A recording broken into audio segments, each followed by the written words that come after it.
nihče ne govori o tem, da bi bilo treba Ukrajince pustiti na cedilu, nasprotno. Jaz najostreje obsojam to, kar Putin počne. Jaz mislim, da s tole avanturo, ki naravnost nora, bo uničil dve državi, Ukrajino in Rusijo, in da je treba zelo ostro s sankcijami napast oligarhe okrog Putina, da ga je treba prijeti tam, kjer boli in čim prej spraviti za pogajalsko mizo.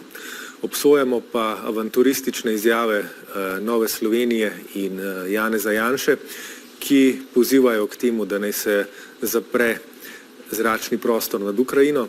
To, kot ste v prejšnjem prispevku zelo dobro večkrat povedali, bi najverjetneje pomenilo, da se v vojno potegne vse članice NATO, kar bi pomenil tretjo svetovno vojno. Temu scenariju se pa seveda treba za vsako ceno izogniti. Konflikt ne sme preseči meja Ukrajine, Putina je pa treba z vsemi možnimi prijemi čim prej spraviti za pogajalsko mizo, da se ta norost konča.